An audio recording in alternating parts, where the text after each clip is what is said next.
Segunda lección dedicada al tema 4. El contenido de esta lección, en épocas pasadas, poco tenía que ver con las matemáticas.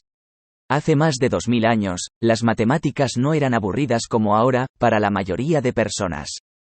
¿Por qué? Porque las matemáticas consistían en descubrir los misterios que guardan los números. Tales de Mileto descubrió y demostró que, si dos rectas, da igual que sean paralelas o no, cortadas por rectas paralelas crean segmentos proporcionales. Lo vimos en primero de la ESO al comentar las proporciones.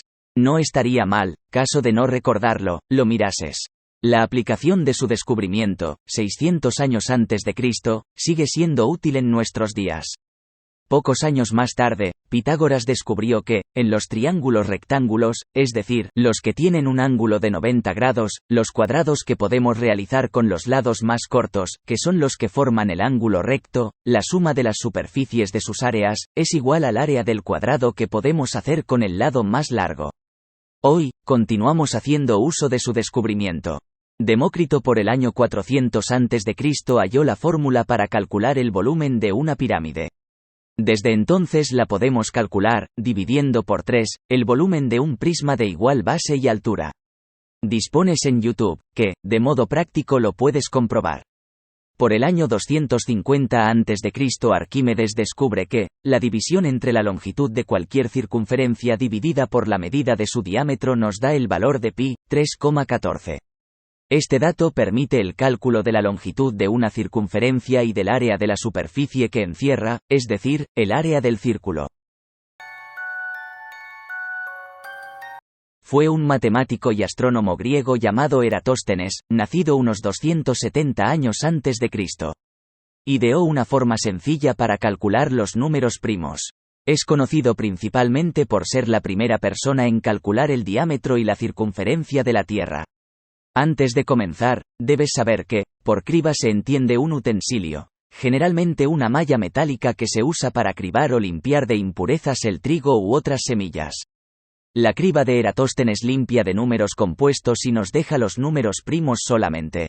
Veamos cómo se hace. Primero, escribimos los impares, solo hasta 117 inclusive, para que tengas una idea. A los pares no los tenemos en cuenta por ser divisibles por 2. Segundo, cambio a color de fondo azul a los múltiplos de 3. Para ello multiplico 3 por 3 es igual a 9. Lo cambio a fondo azul, y a partir de él, a todos los que encuentro de 3 en 3. Tercero, cambio a color de fondo rojo a los múltiplos de 5. Para ello multiplico 5 por 5 es igual a 25. Lo cambio a fondo rojo, y a partir de él, a todos los que encuentro de 5 en 5. Si estaba con otro color, lo dejo con el que estaba y continúo contando de 5 en 5. Cuarto, cambio a color de fondo morado a los múltiplos de 7. Para ello multiplico 7 por 7 es igual a 49. Lo cambio a fondo morado, y a partir de él, a todos los que encuentro de 7 en 7. Si estaba con otro color, lo dejo con el que estaba y continúo contando de 7 en 7. Año 2023. El mayor número primo hasta ahora conseguido tiene 24.862.048 cifras. No se te ocurra escribir un número de tantas cifras. Además de perder el tiempo, necesitas mucho papel. No te lo imaginas. ¿Para qué sirve? De momento, para nada. Solo que es interesante aunque de importancia tiene poquísimo. A partir del año 27 a.C. al 476 de nuestra era, quien mandaba en el mundo occidental, era el Imperio Romano.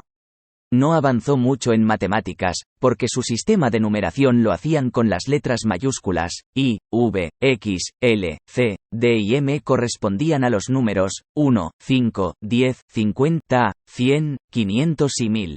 Una cifra menor a la izquierda de una mayor restaba. 4 se escribía IV, a la derecha sumaba, VI equivale a 6. ¿Te imaginas multiplicar 23 por 482 utilizando números romanos? Hacia el año 780, posiblemente, nace en Uzbekistán, Asia Central, un personaje muy importante conocido, en Occidente, por Al-Khwarizmi.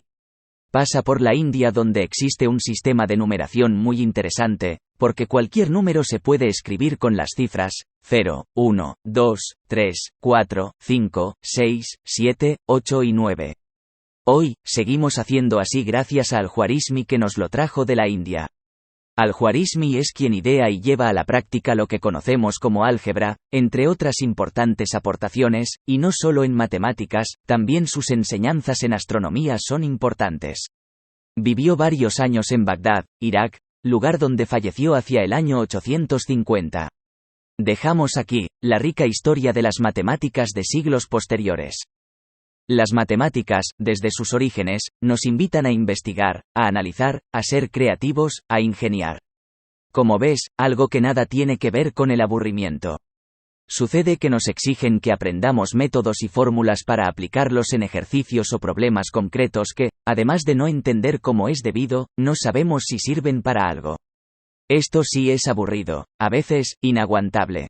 Es por lo que se te aconseja que aprendas las herramientas que te ayudan a experimentar, presentar trabajos, probar, indagar, calcular, incrementar tu curiosidad, en una palabra, a que te diviertas aprendiendo.